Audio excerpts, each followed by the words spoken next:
vocalist of Blind Guardian.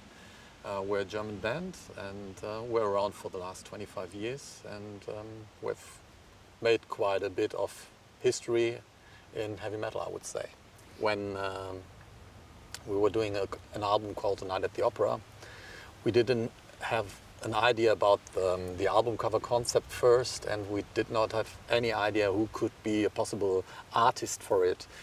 Charlie Bauerfeind, who is our producer ever since Nightfall and Middle-earth, used to work with Saxon and Freedom Calls, so he was familiar with the great work Paul has done for these two bands.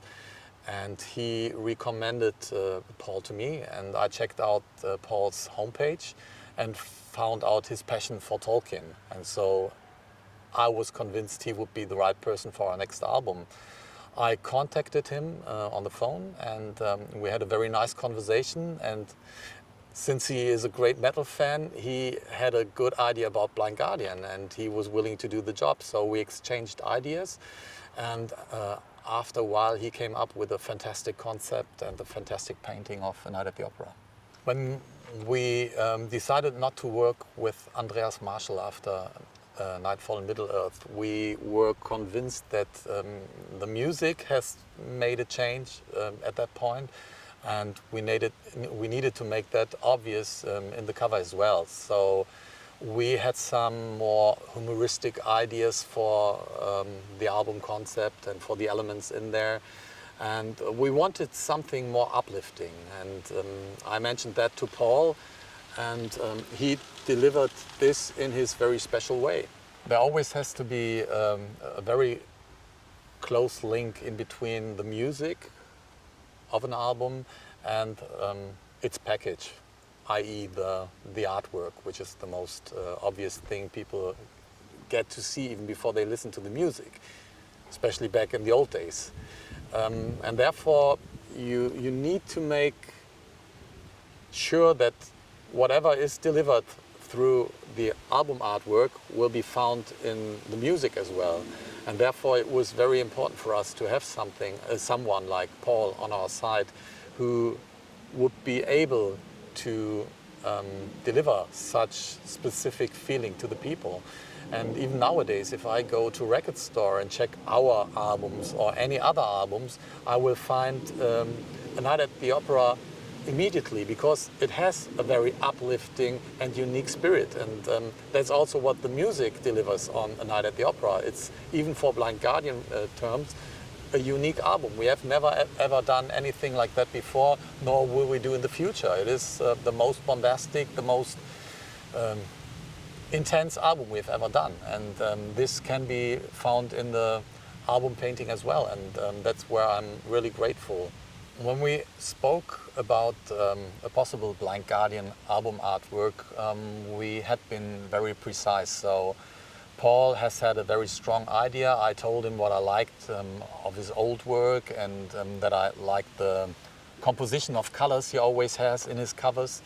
And I needed something like this. I described that well enough, I think. So when Paul came up with the first ideas, he has been very close to what we have had in mind. There were some adjustments, like the conductor looked a little different, and we were intending to involve ourselves into the album cover, into the front cover, and that did not exactly match my ideas, so we avoided that later on. So there were some minor adjustments, but all in all, his first sketches and his first paintings got very close to what we see at the very end.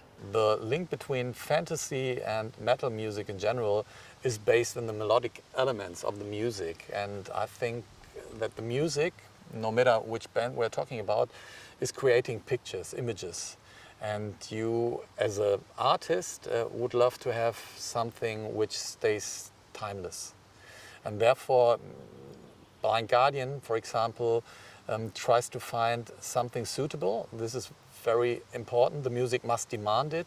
But on the other hand, something which still has a sort of quality.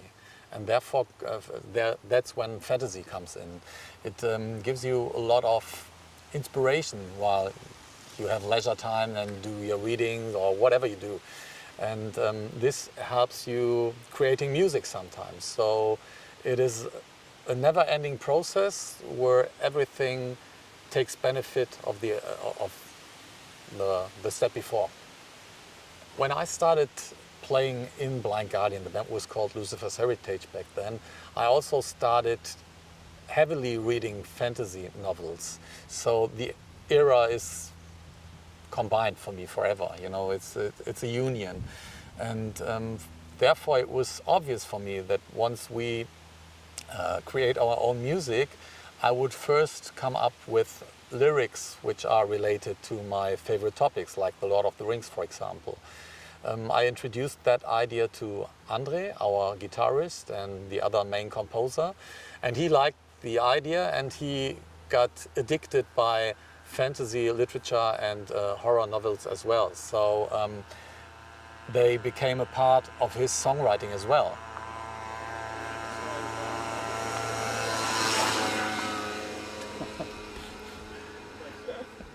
So it became a natural thing for him as well to work with fantasy elements. He never got that deep into the subject as I have been in there, but it was enough to motivate him to play along with different elements music. First we in classical elements or folkloristic elements and all that which we consider to be a part of fantasy elements as well, because once music is described in a fantasy novel, you will find these elements as well, and therefore again we have that sort of combination thing.